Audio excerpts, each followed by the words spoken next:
VD Sharma को आज Madhya Pradesh BJP अध्यक्ष बने 1 साल पूरा हो गया है। संगठन में हो रहे बदलाव के तहत शर्मा को 15 फरवरी 2020 को मध्य प्रदेश में पार्टी की कमान मिली थी और अब उन्होंने अपनी टीम बनाने के बाद पार्टी के दफ्तरों को अपग्रेड और आत्मनिर्भर फॉर्मूले पर काम करना शुरू किया।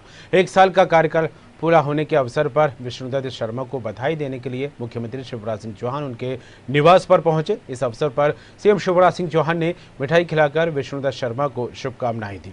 मुख्यमंत्री ने कहा, आज हमारे प्रदेश अध्यक्ष वीडी शर्मा ने अपने कार्यकाल का एक यशस्वी वर्ष पूरा कर लिया है। स्वर्णिम रहा है जो कि जनता की सेवा की, जो कि अद्भुत है। उन्होंने सेवा की एक नई मिसाल कायम की है। उनके नेतृत्व में संगठन मजबूत हुआ है। उन्होंने नीचे तक उतरकर काम किया है। पार्टी अध्यक्ष वीडी शर्मा चाहते हैं कि मध्य प्रदेश इस संगठन के स्तर पर नंबर 1 स्टेट हो। इसी को ध्यान में रखते हुए पार्टी अपने खुद को अपग्रेड करने की तैयारी कर रही है। वीडी शर्मा ने कहा है कि नगरीय निकाय चुनाव के लिए पार्टी कार्यकर्ता पूरी तरह से तैयार है। बीजेपी हमेशा चुनाव में विपक्ष को चुनौती मानती है। उस चुनौती से निपटने के लिए पार्टी का कार्यकर्ता पूरे समय तैयार रहता है। आज भारतीय जनता पार्टी के प्रदेश के अध्यक्ष श्री विष्णुदत्त शर्मा जी ने अपने कार्यकाल का एक यशस्वी वर्ष पूरा किया है। उनका 1 वर्ष का ये कार्यकाल पार्टी के लिए स्वर्णिम कार्यकाल रहा है। संगठन ने नीचे उतर के विशेषकर कोरोना काल में अद्भुत सेवा के काम संपन्न किए हैं। संगठनात्मक ढांचा मजबूत हुआ है और जो एक मिशन है, एक समृद्ध और विकसित मध्य प्रदेश के निर्माण का। मध्य प्रदेश के बीजेपी प्रदेश अध्यक्ष वीडी शर्मा को लेकर बात की जाए तो आज उनके कार्यकाल का 1 साल हो गया है। 1 साल में संगठन की अलग तस्वीर उन्होंने यहां पर पेश की है। सीएम शिवराज सिंह चौहान ने मुलाकात के विष्णुदत्त शर्मा को बधाई दी है और शुभकामनाएं दी। उन्होंने कहा कि विष्णुदत्त शर्मा के नेतृत्व में प्रदेश बीजेपी एक मजबूत संगठन के रूप में यहाँ पर उभर कर सामने आई है। अद्भुत काम किए हैं। कोरोना काल का जिक्र करते हुए उन्होंने कहा कि जमीन से जुड़कर जमीन पर उतरकर वीडी शर्मा ने काम किया है।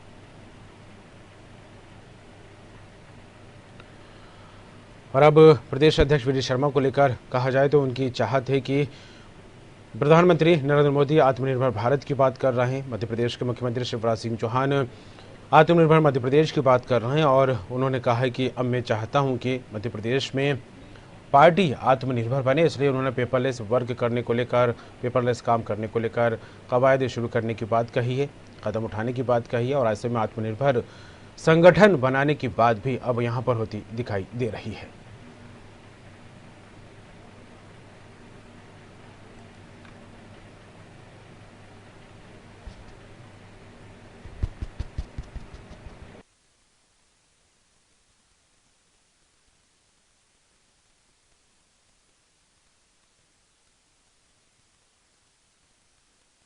खबर पर बात करेंगे। हमारे साथ जुड़ गए उमेश निगम जी, पॉलिटिकल एडिटर। उमेश जी, जिस तरह से बात की जाए प्रदेश अध्यक्ष वीडी शर्मा को लेकर 1 साल का कार्यकाल पूरा हो गया और ऐसे में संगठन की मजबूती की बात निकलकर सामने आ रही है। खुद प्रदेश के मुखिया शिवराज सिंह चौहान ये बात कहते नजर आ रहे हैं कि जमीन पर उतरकर जिस तरह से वीडी शर्मा ने काम किया, संगठन को काफी मजबूती मिली है और एक अलग मिसाल पेश की है। किस तरह देखें इस 1 साल के कार्यकाल को? जी,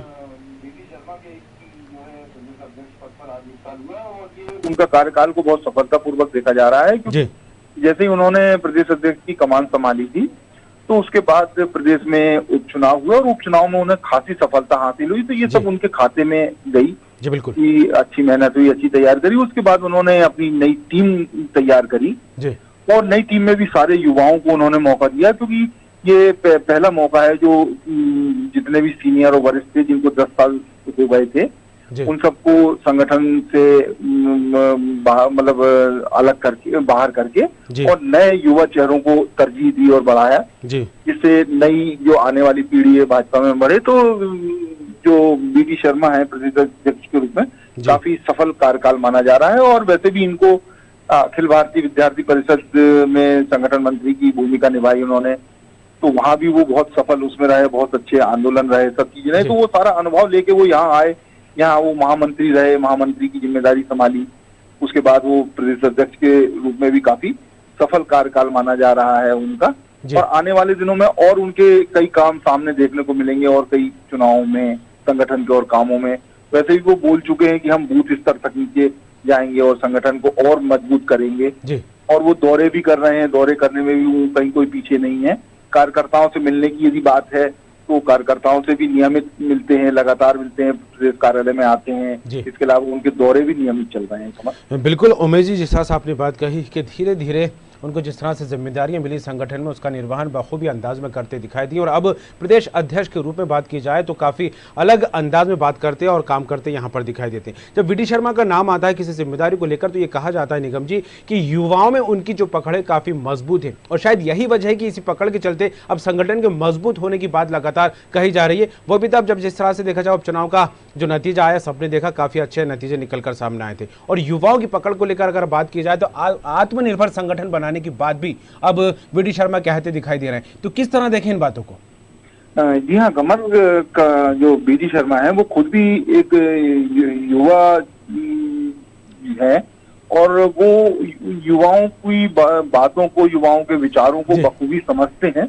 इसीलिए उन्होंने संगठन में इस बार ज्यादा से ज्यादा युवाओं को कमान दी है और जिम्मेदारी दी है। आप देखेंगे कि जिलाध्यक्षों के भी जो उन्होंने बनाए हैं, जो पद दिए जिलाध्यक्षों के, उसपे भी अधिकांश युवा चेहरों को लेके आए हैं, युवा चेहरों को तरजीह दी है। क्योंकि वैसे भी जो प्रधानमंत्री नरेंद्र मोदी हैं और राष्ट्रीय अध्यक्ष नड्डा जी हैं, गृह मंत्री अमित शाह हैं, ये युवाओं को पढ़ाने के लिए और नई पीढ़ी को साथ में लेके चलने के लिए हमेशा बात किया करते थे। तो वीडी शर्मा भी ठीक उसी लाइन पे, उसी तरह से जो पार्टी लाइन है, पार्टी लाइन को अक्षरशः चलते हुए सारे काम कर रहे हैं। यही कारण है कि पूरा एक साल इनका ये सफलतापूर्वक देखा जा रहा है और कई सफलताएं इस एक साल में उनकी झोली में आई है। बिल्कुल, कई सफलताएं लगातार देखने को मिली इन एक साल के दौर में, चाहे कोरोना काल में काम करने को लेकर संगठन की तरफ से नेताओं कार्यकर्ताओं की बात की जाए या फिर उपचुनाव को लेकर बात की जाए। लेकिन जिस तरह से राकेश सिंह की अध्यक्षता को लेकर बात करें या फिर नंद कुमार चौहान को लेकर बात करें, उनके भी कार्यकाल को काफी याद किया जाता रहा है। हालांकि 2018 विधानसभा चुनाव को लेकर जिस तरह बीजेपी को सीटें मिली थी तब यह कहा जरूर गया था बीजेपी हारी है, लेकिन वोट बैंक बढ़ता यहां पर दिखाई दिया था। जिस तरह से वोट प्रतिशत को लेकर बात की जाए निगम जी, तो अब वीडी शर्मा के सामने एक और जो चुनौती आ रही है वो नगरीय निकाय चुनाव को लेकर, तो क्या कुछ रणनीति हो सकती है? जी हाँ कमर, नगरीय निकाय बिल्कुल सिर पे है और नगरीय निकाय चुनाव भी जल्दी होने वाले हैं। उसको लेकर वीडी शर्मा पूरी रणनीति तैयार कर रहे हैं कि किस तरह से टिकट वितरण हो, अच्छे कैंडिडेट को टिकट दिया जाए जो चुनाव में जीते, और उसी के लिए उन्होंने दौरा भी करना शुरू कर दिया है। आने वाले दिनों में ये सारी रणनीति उनकी जो बना रहे हैं वो, और संगठन के लोगों के साथ जो चर्चा करके सब उसको अंतिम रूप दे रहे हैं, वो आने वाले दिनों में देखने को मिलेगा। और नगरीय निकाय चुनाव में उनका प्रयास ये है कि ज्यादा से ज्यादा सीटें आए। जिन स्थानों पर भाजपा काबिज थी, नगर पालिका, नगर निगम और नगर परिषद में अध्यक्ष और महापौर के पद पे, वो तो उनके झोली में रहे ही रहे, और जहां नहीं थी वो भी उनके खाते में आए। इसके लिए वो पूरी रणनीति बना रहे हैं और युवाओं से लेकर जितने भी वरिष्ठ नेता हैं, कार्यकर्ता हैं, उनकी वो लगातार बैठ के लेते हैं, दौरे करते हैं। तो इसमें भी सारी उनकी रणनीति जो है वो देखने को मिल रही है। बिल्कुल, और जिस तरह से आत्मनिर्भर भारत को लेकर बात की जाए तो प्रदेश के प्रधानमंत्री नरेंद्र मोदी बार बार ये बात कहते दिखाई देते हैं कि देश को आत्मनिर्भर बनाना है। मध्य प्रदेश की बात की जाए तो यहाँ के मुखिया शिवराज सिंह चौहान प्रदेश को आत्मनिर्भर बनाने की बात कहते दिखाई देते हैं, लेकिन जब वीडी शर्मा को लेकर बात सामने आती है तो वो संगठन को आत्मनिर्भर बनाने की बात कहते यहाँ पर दिखाई देते हैं। और वो चाहते हैं कि मध्य प्रदेश संगठन के स्तर पर नंबर 1 स्टेट हो, क्योंकि मध्य प्रदेश कई चीजों में नंबर 1 का तमगा हासिल कर चुका है। ऐसे में नंबर 1 स्टेट संगठन के तौर पर बनाने की कवायद अब बीजेपी की तरफ से होती दिखाई देने लगी। किस तरह इसको आंका जा सकता है उमेश जी? जो आत्मनिर्भर की बात आप कर रहे हैं बिल्कुल सही है ये, कि संगठन को भी आत्मनिर्भर के अंदाज में ही वो ले जा रहे हैं आगे। वैसे भी भाजपा की जो हमेशा की सोच रही है, भाजपा में चाहे सदस्यता शुल्क हो, ये सारी चीजें हो, वो हमेशा अपने कार्यकर्ताओं के माध्यम से ही सब चीजों को इकट्ठे करते हैं और सब चीजों को बनाते हैं, और कार्यकर्ता उनकी अच्छी पूंजी है। तो आत्मनिर्भर वाली जो बात कही जा रही है वो बिल्कुल मतलब सत्य उतरती हुई दिख रही है मध्य प्रदेश में। और बीडी शर्मा जिस तरह से काम कर रहे हैं, जिस तरह से अपनी सक्रियता बनाए हुए हैं जी।